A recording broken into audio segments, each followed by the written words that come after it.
안녕하세요. 승부TV입니다. 오늘은 국내 경기 3경기 분석해 보겠습니다. 먼저 페퍼저축은행과 IBK 기업은행 경기입니다. 우선적으로 이 경기에 김희진의 복귀 가능성이 있죠. 그리고 연일 기대 이상의 경기를 보여주고 있는 용병 라셈이 지난 2라운드 첫 경기에서 좋은 활약을 펼쳐주었습니다. 따라서 오늘도 기대가 되고 있죠. 홈팀 페퍼저축은행은 기업을 상대로 3대1로 승리를 거둔 이후 다시 접전을 펼쳤던 현대건설과 만났지만 역시 현대건설을 상대로 3대0으로 패하고 말았죠. 특히 현대건설을 상대로 엘리자벳 외에는 두 자릿수 득점을 기록한 선수가 나오지 않았고 범실로 스스로 자멸한 경기였다고 볼 수 있습니다. 특히 리시브가 흔들리면서 세터 포지션에서 불안한 모습을 많이 보여줬죠. 그렇지만 역시 점점 갈수록 나은 경기를 치를 수 있을 것이라는 희망이 있기 때문에 현대건설전처럼 셧아웃 패배에 대한 기대는 하기 어려울 것으로 보여집니다. 이에 맞선 IBK 기업은행은 직전 인삼공사를 상대로 3대0으로 패배를 기록했습니다. 이로 인해 시즌 7연패의 성적을 거두고 있죠. 아직 승점이 1점도 없습니다.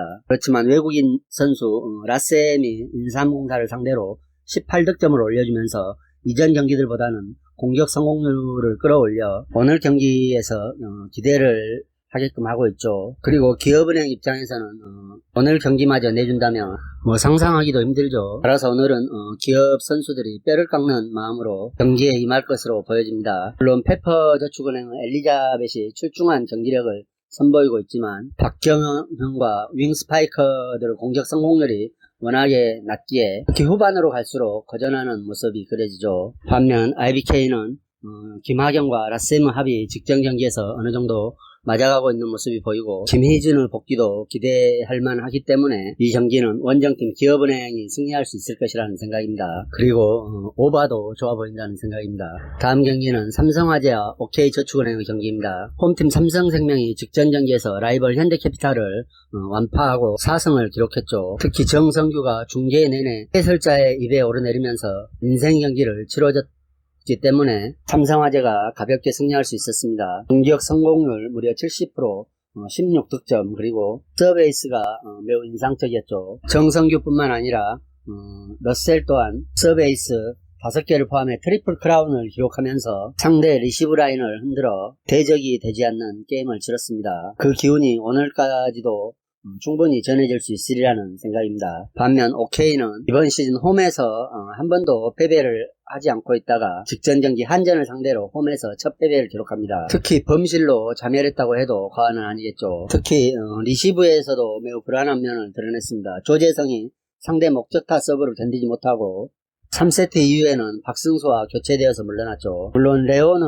매우 좋은 활약을 펼쳐줬으나 리시브가 흔들리면서 세터와 국내 선수들 간의 호흡이 어긋나 기대 이하의 절전을 펼치면서 3대1로 한전에게 무너지고 말았습니다. 이전 경기에서는 홈에서 삼성화재를 상대로 3대1로 승리를 기록한 바 있죠. 그리고 이전 시즌에서 OK저축은행은 삼성화재에게 전승을 기록하고 있습니다. 또 이번 시즌 1차전도 홈에서 3세트를 내줬지만 4세트를 가져오면서 3대1로 승리했죠. 오바 기준점이 187.5점이 잡혀있는데 삼성화재가 직전 경기처럼 강서브로 OK저축은행을 흔든다면 역시 언더 경기가 기대가 되며 OK저축은행이 기존처럼 팀 공격 성공률에서 삼성화재를 제압하면서 경기를 리드해 갈 가능성이 있다는 생각으로 그리고 OK저축은행은 공격 성공률이 살아나면서 경기가 진행돼도 언더 경기가 펼쳐질 것이라는 생각입니다. 물론 매 세트 접전의 양상으로도 흘러갈 수 있겠습니다만 5세트 접전은 펼쳐지지 않을 것으로 기대가 되고 있기 때문에 이 경기는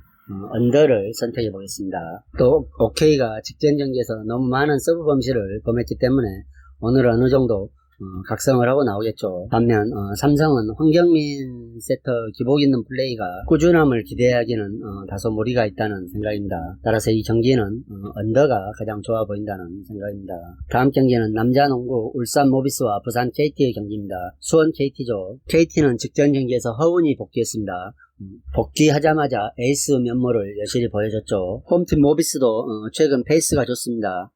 물론 원주 동부가 용병 한 명만으로 경기를 하면서 갈수록 체력적인 부담이 있을 것이라는 기대와 함께 모비스가 가벼운 승리를 거둘 수 있으리라는 기대가 있었지만 모비스가 다소 고전하는 경기를 치르면서 가까스로 승리를 했다고도 볼 수 있겠죠. 그리고 이전 경기에서는 창원 LG를 상대로 80대 60일로 큰 승리를 거두면서 2연승의 흐름 속에 있습니다. 특히 직전 원주동부를 상대로는 커리어 하이 득점을 기록한 김동준과 신민석이 활약하면서 팀의 새로운 활력소가 되었다는 점은 매우 고무적이라 할 수 있겠죠. 그리고 최근 들어 중거리 플로터를 장착한 장재석도 다양한 공격 옵션으로 활용되면서 모비스 최근 상승세의 주역이 되고 있습니다. 모비스가 전체적으로 팀 페이스가 올라오고 있는 것은 무시할 수 없는 상황이죠. KT의 최근 행보는 탄식과 환희를 부르는 모습으로 비춰지고 있죠. 그렇지만 무엇보다도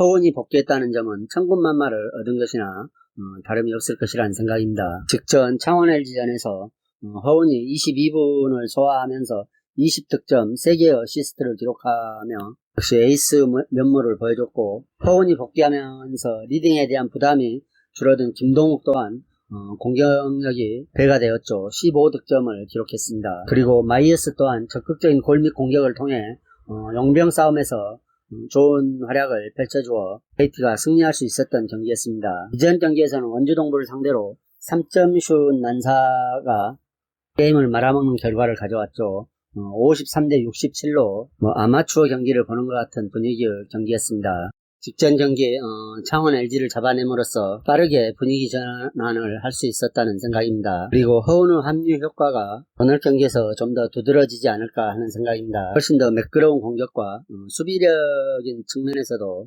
단단함을 유지할 수 있을 것이라는 기대가 있습니다. 물론 1차전에서도 KT가 모비스를 상대로 패배를 기록하면서 아쉬운 모습을 보였지만 허운이 이현민과 서명진을 상대로 빼어난 게임 리딩을 가져갈 수 있을 것이라는 생각이며 외곽포 또한 기대가 되기 때문에 장신이 즐비한 모비스를 상대로 외곽에서 좋은 활약을 펼쳐주면서 KT가 승리할 수 있을 것이라는 생각입니다.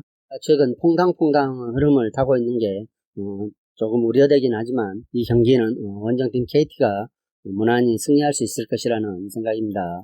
이상으로 저녁에 펼쳐지는 국내 경기 3경기를 분석해 보았습니다. 여러분들의 좋은 촉으로 반드시 적중하시기를 기원합니다.